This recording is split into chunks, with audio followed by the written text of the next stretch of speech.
सो hey guys, good morning, good afternoon, good evening, जब भी आप इस क्लास को अटेंड कर रहे हैं। मैं हूं विकी गुप्ता। स्वागत करता हूं आप सभी का हमारा अपना यूट्यूब चैनल उड़ान इंग्लिश जोन में। शुरू करते हैं आज के अपने इस टॉपिक को, जो कि है डेफिनिट आर्टिकल्स यानी कि द।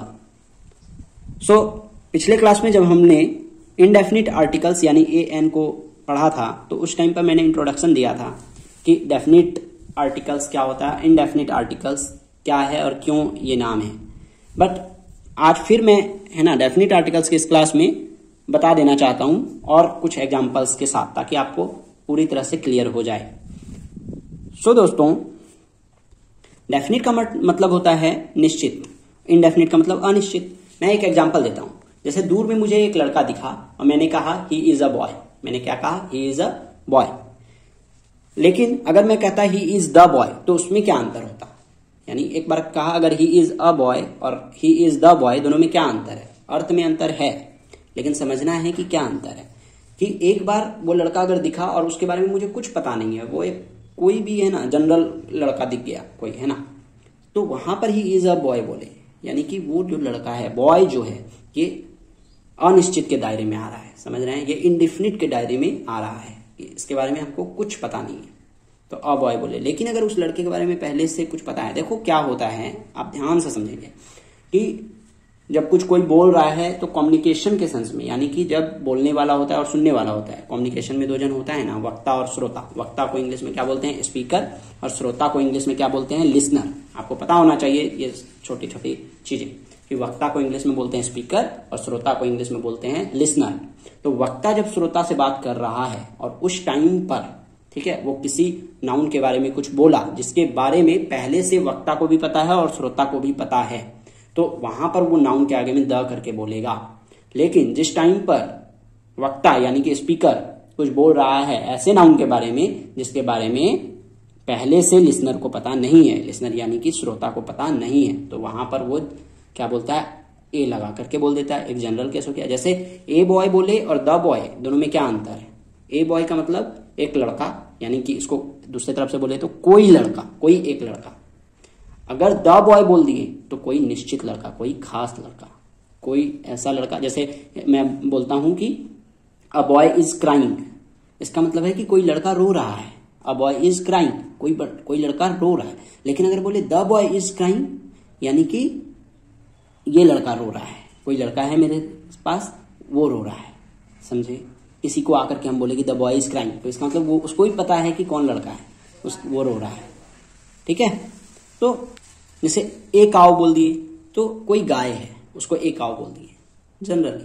लेकिन द काव बोल दिए तो इसका मतलब कोई निश्चित काव है। समझे? लेकिन यहां पर थोड़ा सा आपको समझना होगा, वही मैं डिस्कस करूंगा आज। आप क्या करो, पहला नंबर रूल बनाओ, और बहुत इंपॉर्टेंट है, ध्यान से समझना कि द का प्रयोग पूरी जाति का बोध कराने के लिए सिंगुलर काउंटेबल नाउन के पहले होता है। जैसे कि काव, काव क्या है? पूरा का पूरा एक जाति है ना, गाय का। डॉग पूरा का पूरा जाति है एक, है ना।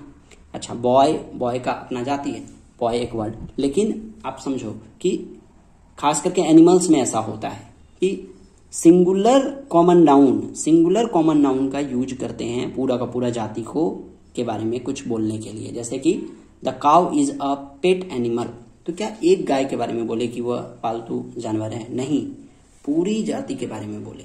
The cows are pet animals ऐसे नहीं बोलते हैं। क्या बोलते हैं? The cow is a pet animal. इसको दूसरे तरीके से भी बोल सकते हैं कि काउज आर पेट एनिमल्स। ठीक है? तो आपको क्या समझना है कि जब काउ सिंगुलर है, मतलब काउ ऐसा नहीं लगाया तो सिंगुलर है, तो जब वो नाउन यानी कि कॉमन नाउन सिंगुलर है और वो पूरे जाति के बारे में कुछ बोल रहा है, तो वहां आगे में द यूज करना। और जब वो प्लूरल हो जाए तो द का यूज मत करना। जैसे कि समझो इसको कि ऐसा सिर्फ मतलब अक्सर, है ना, सिर्फ ये जो जानवर का जाति होता है वहां पर होता है ऐसा अधिकतर। ठीक है? कि आप या तो बोलो the cow is a pet animal, ये भी सही है, या काउज आर पेट एनिमल्स, ये भी सही है। The cows are pet animals बोलेंगे तो गलत हो गया। ठीक है? द काउ या the dog is a faithful animal, ये सही है, क्योंकि डॉग सिंगुलर है तो द लगाएं आगे। लेकिन सिर्फ एक कुत्ता का बात नहीं कर रहे हैं, पूरी की पूरी जाति का बात कर रहे हैं, तो the dog is faithful animal, ये सही है। अच्छा, डॉग्स आर फेथफुल, ये भी सही है। द डॉग्स आर फेथफुल बोलेंगे तो ये गलत है। समझ गए? अच्छा, अगर आप बोलते हैं elephant is a big animal तो गलत हो गया। क्यों? क्योंकि एलिफेंट अगर आप बोल रहे हैं यानी कि सिंगुलर कॉमन नाउन तो आपको वहां द लगाना है आगे में। तो the elephant is a big animal सही है, एलिफेंट्स आर बिग एनिमल्स ये सही है, ठीक है, ऐसे करके। लेकिन बोलते क्या है, the elephant is a big animal, इसका मतलब ये हो गया पूरी जाति का बोध करा रहे हैं, ठीक है। ओके, एनिमल को छोड़ो, अब दूसरा कोई देखते हैं वर्ड कॉमन नाउन, जैसे बॉय है तो अगर सिंगुलर ही रखते हैं उसको, जैसे बॉय सिर्फ और आगे द लगाते हैं, the boy is naughty, the boy is naughty, तो इसका मतलब क्या हुआ, पूरी जाति के बारे में, लड़कों के पूरे जाति के बारे में बात कर रहे हैं, नहीं एक बच्चे एक लड़के के बारे में बात कर रहे हैं, समझे। लेकिन यही अगर बोल देते the cow is a pet animal तो इसका काउ का मतलब हो गया पूरी जाति का बात कर रहे हैं। क्या आप समझ पा रहे हैं?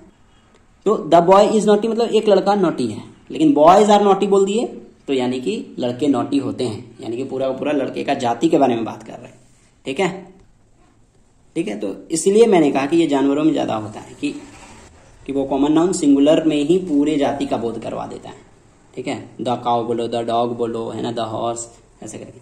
अच्छा, दूसरा बात सुनो ध्यान से, ये 2 नंबर रूल लिख लो कि काउंटेबल नाउन के आगे में जनरली द का यूज नहीं करना है, ठीक है। सॉरी, काउंटेबल बोल दिया मैंने, अनकाउंटेबल नाउन के आगे में जनरली द का यूज नहीं करना है, और प्रॉपर नाउन के आगे भी द का यूज जनरल केस में नहीं करना है। मैं जनरल केस क्यों बोल रहा हूं? अनकाउंटेबल नाउन जैसे वाटर, ऑयल, ये सबको गिन सकते हैं क्या? नहीं। गोल्ड को गिन सकते हैं? नहीं, ठीक है। ऑनेस्टी को गिन सकते हैं? नहीं। तो इस तरह का नाउन को क्या बोलते हैं? अनकाउंटेबल नाउन, जिसको गिन नहीं सकते हैं, तो उसके आगे द का यूज नहीं करना जनरल केस में। जैसे बोलते हैं दूध सफेद होता है, तो धरती का सारा दूध सफेद होता है, ये जनरल केस हो गया, तो वहां द मिल्क इज व्हाइट गलत हो जाएगा, सिर्फ आपको क्या बोलना है? मिल्क इज व्हाइट, ये सही है। लेकिन अगर आप बोलते हैं द मिल्क इज येलो ऐसे करके, तो इसका मतलब हो गया कि कोई निश्चित मिल्क के बारे में आप बोल रहे हैं कि ये तो पीला है, ठीक है। तो द मिल्क इज येलो आप बोल रहे हैं, समझ रहे हैं। या the milk of this cow, इस गाय की दूध, तो किसी एक गाय की दूध हो गई तो ये निश्चित हो गई, तो द मिल्क बोलना पड़ गया, ठीक है। यानी कि मिल्क सिर्फ बोले तो ये हो गया जनरल केस, द मिल्क बोले तो किसी न किसी निश्चित केस के बारे में आप बोल रहे हैं, ठीक है। उसी तरह से गोल्ड के बारे में बोलते हैं, गोल्ड अगर बोल दिए तो ये जनरल केस हो गया, gold is a precious metal, gold एक महंगा है ना धातु है। लेकिन अगर सिर्फ बोल दिए इंडिया का गोल्ड के बारे में तो निश्चित हो गया द गोल्ड ऑफ इंडिया, या नेपाल के गोल्ड के बारे में द गोल्ड ऑफ नेपाल, ठीक है।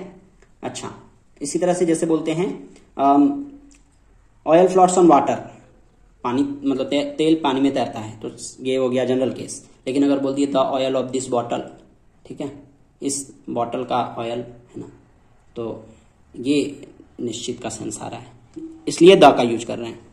इसके अलावा क्या कहा मैंने कि प्रॉपर नाउन के आगे भी जनरली द का यूज नहीं करते हैं। प्रॉपर नाउन मतलब किसी का खास नाम, जैसे कि राम, ठीक है, मैथ्स, अंग्रेजी, ठीक है, इंडिया, गंगा, किसी भी चीज का खास नाम, ठीक है, हिमालय, ये वो, तो उसके आगे द का यूज नहीं करना। लेकिन आप इसी को समझो कि लेकिन कुछ प्रॉपर नाउन होता है कुछ जगह पर जहां पर द का यूज करते हैं, ठीक है, वो आपको मैं समझाता हूं कि कहां करते हैं और कहां नहीं करते। जनरल केस में नहीं करते हैं, बट जहां सेंस आ जाता है डेफिनेट का तो द का करेंगे यूज। यानी कि द का मतलब ही है कहीं पर भी अगर डेफिनेट का सेंस आ जाए तो द का यूज करना ही है, ठीक है। अगर जैसे देखो, अगर राम बोलते हैं जनरल सेंस में कोई लड़का का नाम, तो वहां पर द का यूज नहीं करते। लेकिन अगर रामायण के राम के बारे में बात करेंगे तो वो डेफिनेट हो गए, वो एक ही है रामायण का राम, तो वहां पर द राम ऑफ रामायणा बोलना पड़ेगा, ठीक है, the Ram of the Ramayana बोलना पड़ेगा, ठीक है। इसके अलावा बहुत सारे प्रॉपर नाउन हैं, उनके आगे द का यूज करना होगा, इसको फिक्स कर दिया गया है। वही नेक्स्ट हम लोग आगे बढ़ेंगे, उसी को समझेंगे, उसी को पढ़ेंगे। आज का क्लास यहीं खत्म करते हैं। Thank you so much. अब अगले क्लास में कौन कौन से ऐसे नाउन हैं जिनके आगे द को फिक्स किया गया है, यानी कि कौन कौन से ऐसे प्रॉपर नाउन है जिसके आगे द को फिक्स किया गया है, वो सब पढ़ेंगे। उसका टॉपिक होगा यूजेज ऑफ द, ठीक है। Thank you so much.